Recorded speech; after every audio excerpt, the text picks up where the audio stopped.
গুডসিলের বাসায় তার ছোট ভাইকে অবরুদ্ধ করে রাখা হয়েছে বলেও দাবি করেন তিনি। দোয়া করছি আর প্রধানমন্ত্রীর কাছে আবেদন করছি।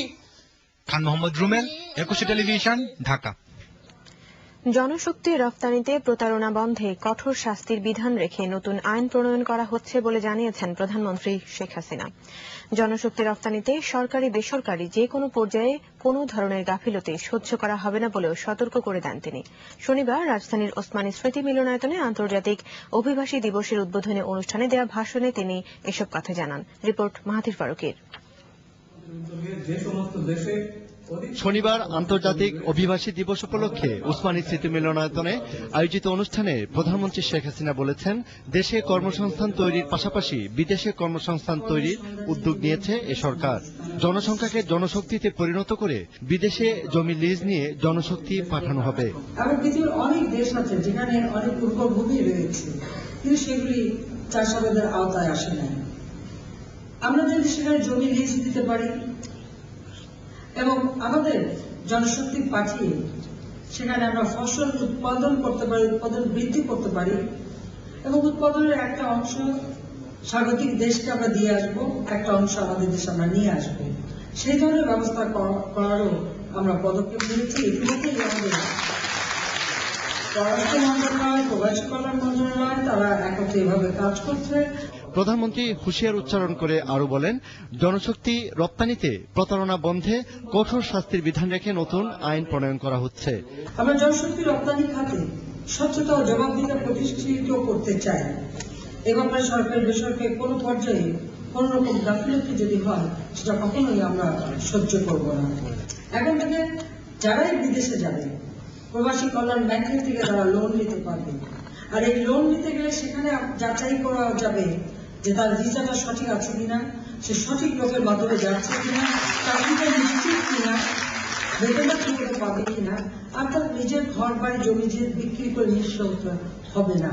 তিনি আরো বলেন, বিদেশ থেকে সহজে টাকা পাঠানোর সব আধুনিক পদক্ষেপও নিয়েছে এ সরকার।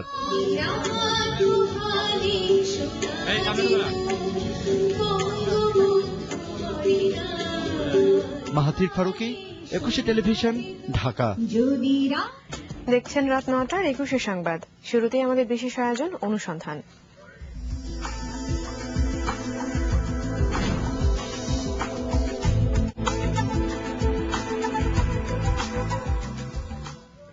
স্টুডেন্ট ভিসায় বিদেশে পাঠানোর নাম করে ১৫ কোটি টাকা মেরে দিয়েছে ইউনাইটেড ফরেন অ্যাডমিশন কোম্পানির মালিক মাহবুবুর রহমান মামুন।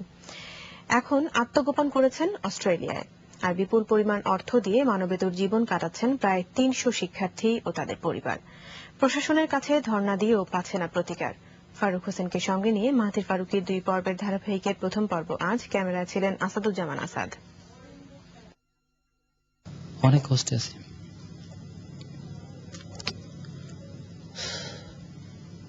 কি করব, তারপর তো জীবন চলেই যেতে হবে। উচ্চশিক্ষার আশায় এই ছেলেটি মায়ের কাছে রাখা বড় ভাইয়ের ৩ লাখ টাকা নিয়ে গিয়েছিলেন ভিসা প্রসেসিং এর জন্য। বাবাকে না জানিয়ে ইউনাইটেড ফরেন অ্যাডমিশনের লোভনীয় বিজ্ঞাপন দেখে ১৫০ টাকার স্ট্যাম্পে চুক্তিও করেন ভিসা পাওয়ার আশায়। চুক্তি অনুযায়ী মোট ৬ লাখ টাকার অর্ধেকটা দেন এই প্রতিষ্ঠানের স্বত্বাধিকারী ফটো সাংবাদিক পরিচয়ধারী মামুনকে। মামুনের কথায় মায়ও বিশ্বাস কইরা এখানে জার্মানির জন্য আমি টাকা জমা দেই। চুক্তি গেলে আমার ছিল ৫.৫ লাখ টাকা, উনি স্পন্সর দেখাই দিবে, এই জন্য ৫০,০০০ টাকা বেশিও নিচ্ছিল। তারপর আমার চুক্তি গেলে আমি ৪ লাখ টাকা ক্যাশ দিই। আগের যে স্টুডেন্টরা গেছে তাদের অফার লেটার দেখাইছে, ভিসা দেখাইছে, তারপরে আমি বিশ্বাস করছি। বিশ্বাস করার পরে আমাকে বলছে যে আপনার টোটাল লাগবে ৪ লক্ষ টাকা। ৩ লক্ষ টাকা আমি ডাচ বাংলা ব্যাংকের চেক, আমার নিজস্ব অ্যাকাউন্ট থেকে তাকে আমি চেকের মাধ্যমে ৩ লাখ টাকা দিই। নেদারল্যান্ডে যাওয়ার জন্য তাদের কাছে ৫ লাখ টাকা দেই এবং তারা বলে যে টিউশন ফিটা আগে পে করলে আপনাকে ভিসা পেতে সুবিধা হবে, এবং বিভিন্ন ফেক অফার লেটার একজনের মাসে সেটা স্ক্যান করে সবাইকে বিলি করে। তার মতো প্রায় ৩০০ ছেলে মেয়ে পত্রিকার বিজ্ঞাপন দেখে গিয়েছিল পুরানা পল্টনের সুরমা টাওয়ারের ঝকমকে এই অফিসে।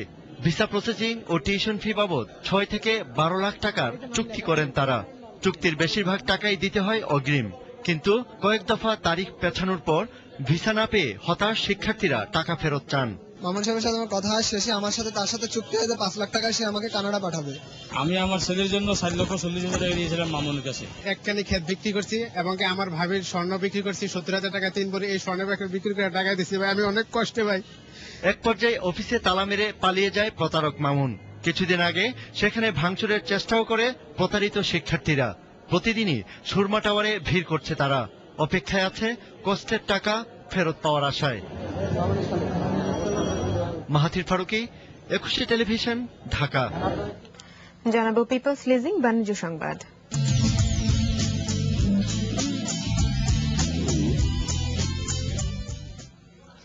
মহান বিজয় দিবস উপলক্ষে চিত্রাঙ্কন প্রতিযোগিতার আয়োজন করে যমুনা ব্যাংক ফাউন্ডেশন।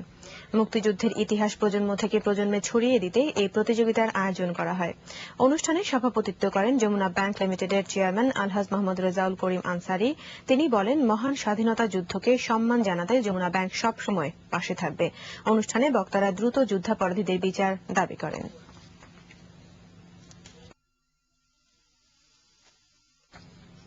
এবারে পূবালী ব্যাংক কৃষি সংবাদ।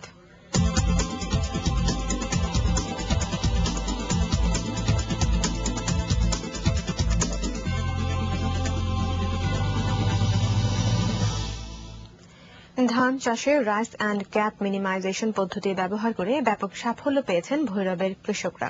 এই কারণে চলতি বছর এই পদ্ধতিতে চাষাবাদ বেড়েছে। ভৈরব উপজেলা কৃষি বিভাগ জানায়, চলতি বছরের জুলাই মাসে উপজেলার শিমুলকান্দি ইউনিয়নের রাজনগড় ব্লকের 10 জন কৃষক 10 বিঘা জমিতে পরীক্ষামূলকভাবে এই পদ্ধতিতে চাষ শুরু করেন। 5 জন কৃষক রাইস অ্যান্ড গ্যাপ পদ্ধতিতে চাষাবাদ করেন আর 5 জন করে সাধারণ পদ্ধতিতে।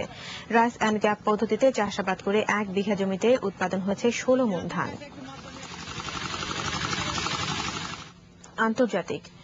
আন্তর্জাতিক আইনের তোয়াক্কা না করে উইকিলিক্সের প্রতিষ্ঠাতা জুলিয়ান অ্যাসাঞ্জের বিরুদ্ধে তদন্ত চালাতে পারে বলে আশঙ্কা করছে মানবাধিকার সংগঠনগুলো। আর যুক্তরাষ্ট্রের কাছে নতজানু হয়ে ওয়াশিংটনের হাতে তাকে হস্তান্তর করা হতে পারে বলে অভিযোগ তুলেছেন অ্যাসাঞ্জ নিজেই। জামিনে মুক্তি পেয়ে শুক্রবার ব্রিটেনের পূর্বাঞ্চলে অবস্থানরত অ্যাসাঞ্জ এই আশঙ্কার কথা জানান।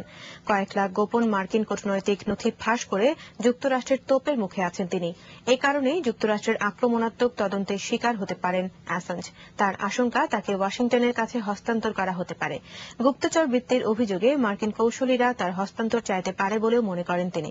সুইডেনে যৌন অপরাধের অভিযোগে অ্যাসাঞ্জ 7 ডিসেম্বর ব্রিটেনে গ্রেফতার হন। বৃহস্পতিবার ব্রিটিশ আদালতে জামিনে মুক্তি পান তিনি। খেলার খবর, ক্রিকেট। আবাহনী ও মোহামেডানের জয় দিয়ে শুরু হল ঢাকা প্রিমিয়ার ক্রিকেট লিগের প্রথম রাউন্ডের খেলা।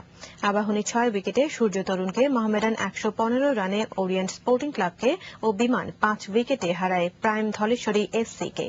আবাহনী মাঠে উদ্বোধনে নাজিম উদ্দিন ও শামসুর রহমানের জোড়া হাফ সেঞ্চুরিতে 9 উইকেট হারিয়ে 258 রান সংগ্রহ করে মোহামেডান। ওরিয়েন্টের সোহাগ গাজী 2 উইকেট লাভ করেন। জবাবে খেলতে নেমে 44 ওভারে 4 বলে 143 রানে থেমে যায় ওরিয়েন্টের ইনিংস। রবিউল ইসলাম সর্বোচ্চ 43 রান করেন। একযোগে সকালে ধানমন্ডি ক্রিকেট স্টেডিয়ামে লিগের উদ্বোধন করেন বাংলাদেশ ক্রিকেট বোর্ডের সহ সভাপতি সাজ্জাদুল আলম ববি। এবারের প্রতিযোগিতায় মোট 12টি দল অংশ নিচ্ছে। এরই সাথে শেষ করছি রাত 9টার 21 সংবাদ। যাবার আগে শিরোনামগুলো আরো একবার। জাতিসংঘ শান্তিরক্ষা মিশনে বাংলাদেশের উপর নজর রেখেছিল যুক্তরাষ্ট্র। উইকিলিক্সের তথ্য দেশের জন্য অবমাননাকর বললেন বিশেষজ্ঞরা। সরকার স্বৈরাচার সব ক্ষেত্রেই ব্যর্থ, অবিলম্বে ক্ষমতা ছাড়তে বলেছেন খালেদা জিয়া। তাকাকে মেরে ফেলার আশঙ্কা তার পরিবারের। জনশক্তি রপ্তানিতে প্রতারণায় কঠোর শাস্তির বিধান রেখে আইন হচ্ছে, জানালেন প্রধানমন্ত্রী।